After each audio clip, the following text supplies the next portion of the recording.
আমি বিভান্ডি কলেজ থেকে এসেছি, ডক্টর দেউড়ে। আসলে প্রত্যেক ধর্মই হলো জীবন দর্শনের একটা বিজ্ঞান। ধর্মগুলি দেখলে আপনি সেগুলির মধ্যে খারাপ কিছু পাবেন না, তবে এই নিয়মগুলোকে প্রতিষ্ঠা করা এক কথা আর নিয়মগুলোকে প্রয়োগ করা আর এক কথা। আর যেখানে মানুষের মধ্যে রক্তের কোনো সম্পর্ক নেই, সেখানে মানুষের মধ্যে সম্পর্ক তৈরি করবে ধর্ম। তবে আমরা যেটা দেখি, একটা উদ্ধৃতি দেই, লা তুফসিদু ফিল আরজি বাদা ইসলাহ। इस संसार में शांति प्रस्तापित होने के बाद अशांति मत फैलाओ के पैगाम हमें मिला है। তবে সত্যি বলতে আমরা যেটা শুনি, যেটা বুঝি, যেটা দেখি, সেটা হলো পৃথিবীতে এ পর্যন্ত সবচেয়ে বেশি রক্তপাত হয়েছে শুধুমাত্র ধর্মগুলির বিরোধের কারণে। তাহলে আমাদের ভুলটা কোথায়? আর এ ব্যাপারে আপনার মতামতটা কি? আপনি এই ধর্মগুলিকে একত্রিত করবেন কিভাবে, আর ধর্মগুলির মধ্যে এই বিরোধকে থামাবেন কিভাবে? এই ব্যাপারটাতে আপনার নিজের মতামতটা জানতে পারি। প্রফেসর খুব ভালো একটা প্রশ্ন করেছেন যে সব ধর্মই আসলে ভালো কথা বলে, তবে প্রয়োগটা হয়তো একটু আলাদা। সবাই ভালো কথা বলে, তবে আমরা পৃথিবীতে ধর্মের নামে মানুষকে যুদ্ধ করতে দেখি। কিভাবে এটা সমাধান করব? খুবই ভালো একটা প্রশ্ন। আর এই প্রশ্নের আংশিক উত্তর আমি আগে দিয়েছি। আর আমি বলেছি যে ইসলাম ধর্ম আমাদেরকে বলে কোনো মানুষকে হত্যা করা উচিত নয়। সূরা মাইদার ৩২ নম্বর আয়াত। কিভাবে আমরা নিশ্চিত করব যে আমরা সবাই একত্রিত হব, কিভাবে পার্থক্যগুলো সমাধান করব, এটাও আমি আমার লেকচারে বলেছি। সূরা আল ইমরানের ৬৪ নম্বর আয়াতে উল্লেখ আছে যে তাআলাউ ইলা কালমাতিন সাওয়াইন বাইনা বাইনাকুম। এসো সেই কথায় যাহা আমাদের এবং তোমাদের মধ্যে এক। মনে করো না আপনি 10 পয়েন্ট পেয়েছেন, আমিও 10 পয়েন্ট পেয়েছি। এই 10 পয়েন্টের মধ্যে 5 পয়েন্ট যদি মিল থাকে আর 5টা আলাদা, আমি তাহলে এই 5 পয়েন্টে একমত হব যেগুলো একই। পার্থক্যগুলোর ব্যাপারে পরে কথা বলবো। কোরআন বলছে তাআলাউ ইলা কালমাতিন সাওয়াইন বাইনা বাইনাকুম। এসো সেই কথায় যাহা আমাদের এবং তোমাদের মধ্যে এক। প্রথম কথাটা কি? আল্লাহ না'বুদা ইল্লাল্লাহ। আমরা আল্লাহ ব্যতীত কারো উপাসনা করি না, ওয়া নুশরিকা বিহি শাইয়্যা। কোনো কিছুকে তাহার শরীক করি না। তাই আপনি সমাধানের কথা বললেন, আর আমি দেখিয়ে দিলাম কিভাবে সমাধানটা হবে। যে একই কথায় এসো, তবে কথা আমাদের মনে রাখতে হবে যে বিভিন্ন ধর্মের অনেক অনুসারী তারা তাদের ধর্মগ্রন্থের কথাগুলো জানে না। এটাই হলো সমস্যা। অনেক মুসলমানই জানে না পবিত্র কোরআন আর সহিহ হাদিসে কি বলে। অনেক হিন্দু জানে না তাদের ধর্মগ্রন্থগুলো কি বলে।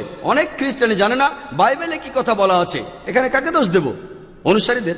তাই আমি বলি আপনাদের ধর্মগ্রন্থগুলো পড়েন। আমাদের মধ্যে পার্থক্যগুলো নিয়ে পরে কথা বলবো, আগে আমাদের সাদৃশ্যগুলো দেখি। আমি এর আগে ইসলাম আর খ্রিস্টান ধর্মের সাদৃশ্য নিয়ে বলেছি, সেখানেই বলেছি আমাদের পার্থক্যগুলো নিয়ে আমরা পরে আলোচনা করব। অন্ততপক্ষে আপনার বাইবেল আর আমাদের কোরআনে যে সাদৃশ্যগুলো আছে সেগুলো নিয়ে বলি, তাহলে আর যুদ্ধ হবে না। এখন আমি কি করছি? আমার লেকচারে আমি কোনো ধর্মের সমালোচনা করেছি? আমি বাধ্য হয়ে কিছু ধর্মের সমালোচনা করেছি যখন কেউ কেউ এমন প্রশ্ন করেছেন যে আমাকে সত্যি কথাটা বলতে হয়েছে। এছাড়া আমার লেকচারে, আমার ভিডিও ক্যাসেট দেখেন, আমি কোনো ধর্মের সমালোচনা করিনি, কোনো বিষয়ে না। আমি শুধু সাদৃশ্যগুলো দেখিয়েছি, আমি শুধু পার্থক্যগুলো নিয়ে। আমি ইসলাম আর হিন্দু ধর্মের পার্থক্যগুলো নিয়ে বলতে পারি, ইসলাম আর খ্রিস্টান ধর্মের পার্থক্য। আমি বিভিন্ন ধর্মের একজন ছাত্র। আমি বিভিন্ন ধর্মগ্রন্থ থেকে আলহামদুলিল্লাহ অনেক উদ্ধৃতি দিতে পারি। বিভিন্ন ধর্মের পার্থক্য সেটা প্রয়োজন হবে যখন, তখন বলবো।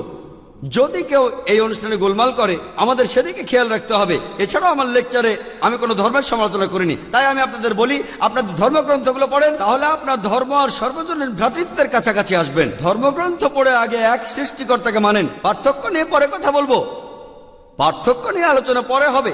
ইহুদি ধর্ম এ কথা বলে, খ্রিস্টান ধর্ম বলে, হিন্দু ধর্ম বলে, ইসলাম ধর্ম বলে, শিখ ধর্ম বলে, পার্সি ধর্ম বলে এক ঈশ্বরে বিশ্বাস করো আর তাকেই উপাসনা করো। কেন অনেক দেবতার পূজা? আগে এই ব্যাপারটা দেখেন, তারপর অন্য ব্যাপারগুলো দেখেন। যদি আমরা আমাদের এই সাদৃশ্যগুলো দেখি, এমনকি যদি 10টার মধ্যে 3টা তো মিল খুঁজে পাই, অন্ততপক্ষে সেই সাদৃশ্যকে আমরা মেনে নেওয়ার চেষ্টা করি। অন্য ব্যাপারে একমত হই বা না হই সেটা নিয়ে পরে কথা বলবো। তাহলে আমরা যদি আগে সাদৃশ্যগুলো দেখি, আমাদের মিলগুলো দেখি, বিশ্বাস করেন বেশিরভাগ সমস্যাই আর থাকবে না। বিশ্বাস করেন, আর আমি সেই কাজই করছি। আমি পৃথিবীর বিভিন্ন দেশে যাই, আর সেখানে অনেক অমুসলিমের সাথে দেখা হয়, আর তাদের অনেকেই তাদের ধর্ম সম্পর্কে খুব বেশি সচেতন নয়, আমাদের ধর্ম সম্পর্কেও না। অনেকেই আমাকে প্রশ্ন করে, তারাও ধর্মগ্রন্থ সম্পর্কে তেমন কিছু জানে না। যারা প্রশ্ন করে আসলে তাদের শিক্ষিত করে তুলি, তাদের আমি শিখিয়ে দেই কোরআনের কথা, বেদের কথা, বাইবেলের কথা, আর আমি উদ্ধৃতি দেওয়ার সময় রেফারেন্সটা দেই যাতে লোকে বলতে না পারে যে আমি যা খুশি তাই বলছি।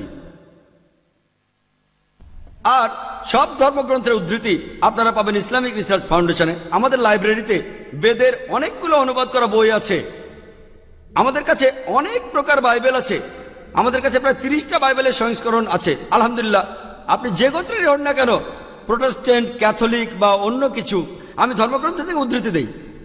তাই আপনি যদি বলেন ভাই জাকির ভুল বলছে, আপনাকে মানতে হবে ধর্মগ্রন্থে ভুল বলছে, এগুলো উদ্ধৃতি। আর আমার লেকচারে উদ্ধৃতি বেশি থাকে, বিভিন্ন ধর্মগ্রন্থ থেকে উদ্ধৃতি। যদি ধর্মগ্রন্থগুলো না মানেন সেটা আপনার ব্যাপার, যদি একমত না হন সেটা সম্পূর্ণ আপনার ব্যাপার। তবে কোরআন বলছে ধর্মে আংশিক বলে কিছু নেই, সত্য কথাগুলো মিথ্যার চেয়ে আলাদা। আমি হিন্দু ধর্মের সত্য কথাগুলো বলেছি, যদি আপনি মানতে চান তাহলে মেনে নেন, না মানলে কোনো দরকার নেই। একবার একটা সিম্পোজিয়াম হয়েছিল ইসলাম ধর্ম, হিন্দু ধর্ম আর খ্রিস্টান ধর্মে ঈশ্বরের ধারণার উপর। লোকে এটাকে বিতর্ক বলবে। একজন হিন্দু পণ্ডিত কেরালা আর কালিকটের, একজন খ্রিস্টান ফাদার কালিকটের, আর আমি সেখানে বলেছিলাম ইসলাম ধর্ম নিয়ে। প্রায় 4.5 ঘন্টার একটা বিতর্ক। কিনতে পাওয়া যায় পণ্ডিত একজন হিন্দু ধর্মের, খ্রিস্টান ধর্মের, আর আমি শুধু ছাত্র। আমার মতামত সেখানে বলেছি, আর শ্রোতারা সেটা বিচার করবেন। আমি সাদৃশ্য নিয়ে কথা বলেছি, তাদের ধর্মগ্রন্থের উদ্ধৃতি, এই অধ্যায় ওই অনুচ্ছেদ, এই অধ্যায় অনুচ্ছেদ। পৃথিবীর সব মানুষকে যদি একত্রিত করতে চান তাহলে সাদৃশ্যগুলো দেখেন, পার্থক্য নিয়ে পরে আলোচনা করা যাবে। আশা করি উত্তরটা পেয়েছেন। বেদ আর শাস্ত্র খারাপ না, কোরআনও খারাপ না। না বুঝে কথা বলা আর তর্ক করাটাই খারাপ। সব মানুষই মনে করে যে অন্য সবাই ভুল করছে। নিজের মনে নিজেকে প্রশ্ন করুন, আপনার ঈশ্বর কখনো খারাপ হতে পারে না। তাই সার্বজনীন ভ্রাতৃত্ব নিয়ে কথা বলতে গেলে আমাদের মধ্যে যে কথাগুলো হবে সেগুলোতে যেন কাদা ছোড়াছুড়ি না থাকে। কাদা ছোড়াছুড়ির উপরে উঠেই কথা বলতে হবে, কারণ কাদা ছোড়াছুড়ির উপরে উঠলেই সেই আল্লাহ তাআলাকে পাওয়া যাবে, পরমাত্মাকে পাওয়া যাবে। আগে গড শব্দটার অর্থ বোঝেন। গডের অর্থ কি? গডের এসব কিছুই নেই। জিওডি, যে সুপার পাওয়ার প্রকৃতিকে কন্ট্রোল করছে, তার এই প্রকৃতির 3টা অংশ আছে। জিওডি গড, জি দিয়ে জেনারেটর, ও দিয়ে অপারেটর, ডি দিয়ে ডিস্ট্রয়ার। এই প্রকৃতি আমাদের তৈরি করছে, প্রকৃতি আমাদের চালাচ্ছে, প্রকৃতি আমাদের ধ্বংস করছে। আমাদের তৈরি করা হচ্ছে, আমাদের চালানো হচ্ছে, তারপর ধ্বংস করা হচ্ছে। গড বা গডেসের অন্য কোনো অর্থ নেই, আর গড শব্দটার এছাড়া কোনো অর্থ নেই। আল্লাহ তাআলা এই গডের উপরে, পরমেশ্বর এই গডের উপরে, পরওয়ারদিগার এই গডের উপরে। অনেক ধন্যবাদ। ধন্যবাদ। আপনি আমার লেকচারটাকে সংক্ষেপে বলে দিলেন, আলহামদুলিল্লাহ, আপনাকে ধন্যবাদ। ঠিকই বলেছেন যে গড বলে আসলে কিছু নেই, সেটা আমি ব্যাখ্যা করেছি। আপনি হিন্দিতে বললেন যাতে করে যারা ইংরেজি বোঝে না তারাও বুঝতে পারে, আপনাকে ধন্যবাদ জানাই। আপনি সুন্দরভাবে বলেছেন আসলে গড বা গডেস কিছু নেই, আল্লাহ তাআলা, আল্লাহ সুবহানাহু ওয়া তাআলা সবচেয়ে বড়। আর আমি আপনার সাথে পুরোপুরি একমত। আপনি ঠিকই বলেছেন যে অনেকগুলো ধর্ম থাকা আসলে উচিত নয়, আমি একমত। অনেক ধর্ম থাকা উচিত নয়, কারণ পবিত্র কোরআনে সূরা আল ইমরানের 19 নম্বর আয়াতে উল্লেখ আছে, ইন্নাদ-দীনা ইনদাল্লাহিল ইসলাম। একমাত্র গ্রহণযোগ্য দিন আল্লাহ তাআলার কাছে যখন কোনো ব্যক্তি আল্লাহ তাআলার কাছে তার ইচ্ছাকে সমর্পণ করে। আমি আপনার সাথে একমত। যদি আমরা ধর্ম নিয়ে নিজেদের মধ্যে যুদ্ধ করি আমরা আলাদা হয়ে যাব। আসলে পার্থক্য থাকা উচিত নয়। আগের ভাই আমাকে অনেক কথা বললেন, শিয়া, সুন্নি, বিভিন্ন ধর্ম আর ধর্মের মধ্যে গোত্র। উত্তরটা দিতে পারি, তবে সময় লাগবে। এমন প্রশ্ন করলে করতে পারেন, আমি সেই প্রশ্নের উত্তর দেব। কেন আমরা পার্থক্য নিয়ে কথা বলবো? তবে ভাই আপনি ঠিক বলেছেন যে ধর্ম হবে একটাই জীবন দর্শন, সেটা হলো আল্লাহর কাছে নিজের ইচ্ছাকে সমর্পণ করে দেওয়া। যদি এটা বিশ্বাস করেন সর্বজনীন ভ্রাতৃত্ব বজায় থাকবে, যদি বিশ্বাস না করেন তাহলে বিশৃঙ্খলা চলতেই থাকবে। আশা করি উত্তরটা পেয়েছেন।